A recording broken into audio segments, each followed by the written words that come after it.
ለመሆኑ በሰው ሀገር ቀን ከሌሊት የምንለፋ የምንቆጥበውና የምንልከው ብር ነገ ሀገር ስንገባ እውነት ህይወታችንን ይቀይረዋል ወይስ የተመለሱ ብዙ እህቶች እንዳሉ ታውቃላችሁ? ወይም እናንተ የምትሆኑ ትችላላችሁ የተመለሳችሁት ከትንሽ ወራት በኋላ እጃቸው ባዶ ሲሆን ወደ መልሰው ስደትን የተሰደዱ በጣም በርካቶች ናቸው። እኔም አንደኛዋ ነኝ። ሰላም ጤና ይስጥልኝ የቻናሌ ቤተሰቦች። ዛሬ በስደት ህይወታችን ውስጥ ማንም ደፍሮ ሊነግረን የማይፈልገው ነገር ግን የነገ 5 ዓመትና 10 ዓመት እጣ ፈንታችንን የሚወስነው ታላቅ ሚስጥር ይዤላችሁ መጥቻለሁ።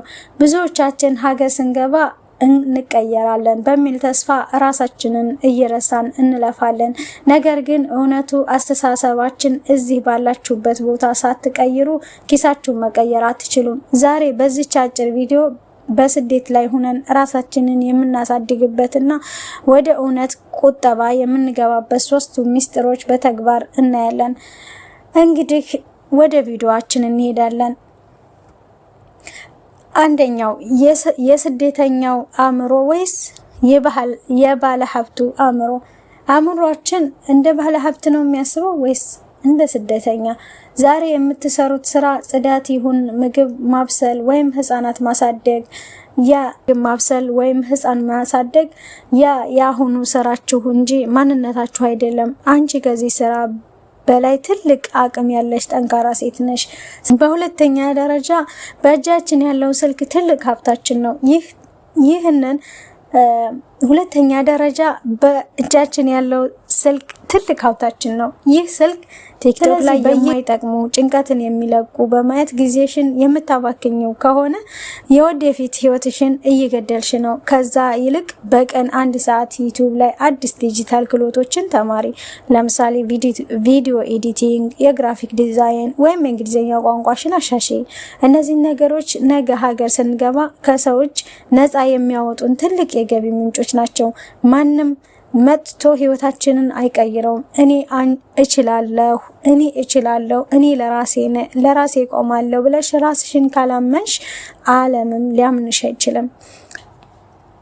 ሌላኛው ልነግራችሁ የምፈልገው ነገር ምንድነው? ሁለተኛው የቁጠባ ሚስጥር ነው። የቁጠባ ሚስጥር ማለት የገንዘብ አያያዝ ጥበብ ነው። በስደት ላይ ያለን ሰዎች ትልቁ ፈተናችን የሰው ምን ይለኛል በሽታ ነው። ሀገር ቤት ላለ ዘመድ ሁሉ ተቀይረናል ለማለት ተብሎ የሚደረግ አላስፈላጊ ወጪ፣ ውድ ስልኮችን መግዛት እና ብራንድ ልብሶችን መላክ። ዛሬ ለሰው ብለሽ ብርሽን ካባከንሽ ነገ ስትሄጂ ማንም እንደማያስታውስሽ እወቂ። ዛሬ በሚስጥር ደህንነትሽን አረጋግጪ። ነገ በግልጽ ስኬትሽን ያዩታል።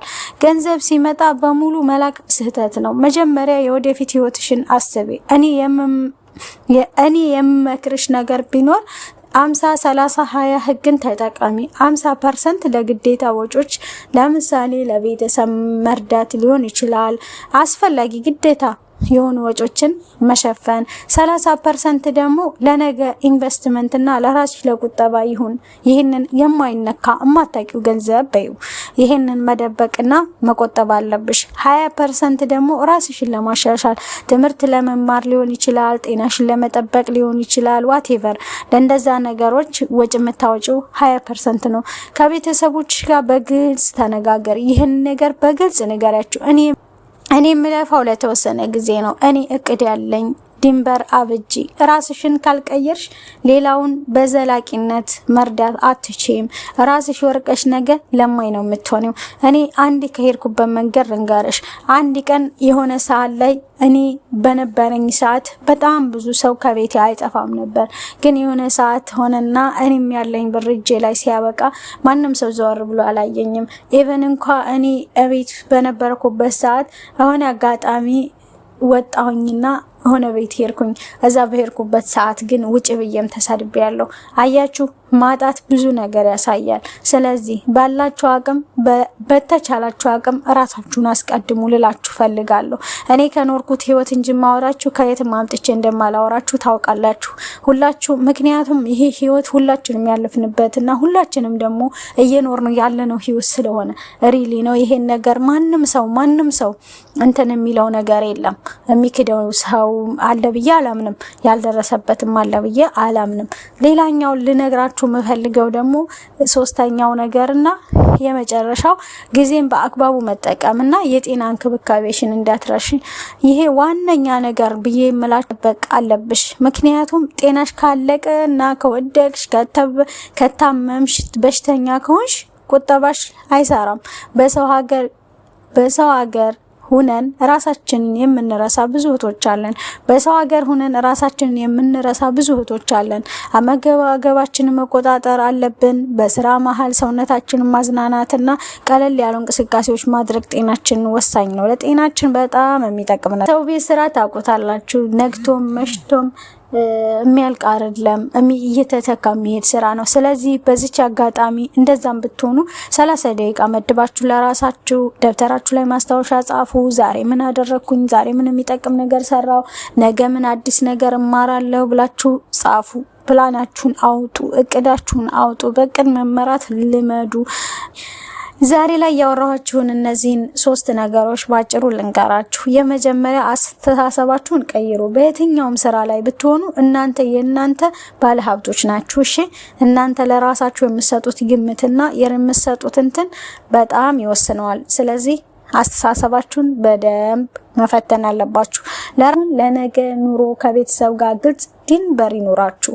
በቃ ለነጋችሁ እናንተ የተሻለ ለመሆን ግልጽ ግብ አውጡላቸው፣ አስምሩላቸው፣ ንገሯቸው፣ አስረዷቸው።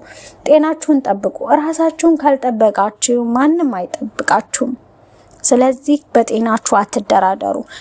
አሁን እኔ ከናንተ የምፈልገው አንድ ነገር ብቻ ነው። ምን ተረዳችሁ? ምን ተማራችሁ? እናንተስ ይሄ ችግር አለባችሁ ወይስ ደግሞ የለባችሁም? ምን ሀሳብ አላችሁ? ሀሳብ አስተያየታችሁን ከስር ኮሜንት ላይ አስቀምጡልኝ። እንግዲህ ቤተሰቦች የዛሬው ቪዲዮ ይሄን ይመስል ነበር። በሚቀጥለው ቪዲዮ እስከምንገናኝ ላይክ ማድረግ እንዳይረሳ፣ እንዲሁም ደግሞ ሰብስክራይብ ያላደረጋችሁ ሰብስክራይብ አሁን አድርጉ። እሺ፣ ለማንኛውም ሀሳብ አስተያየታችሁን ከስር ኮሜንት ላይ ድሮፕ አድርጉልኝ። የሚሰራ ነገር ሀሳብ ካላችሁ ደግሞ ከስር ኮሜንት ላይ አድርጉልኝ። አንዳንድ ሀሳቦች ደግሞ የምንወያይባቸው አሉ። ወደፊት ቪዲዮ ሰራላችኋለሁ። አዳዲስ ነገሮች ደግሞ ወደፊት ይዘን እንመጣለን። እስከዛው ድረስ ደግሞ ቸር ሰንብቱልኝ። በጣም ነው የምወዳችሁ። ባይ ባይ።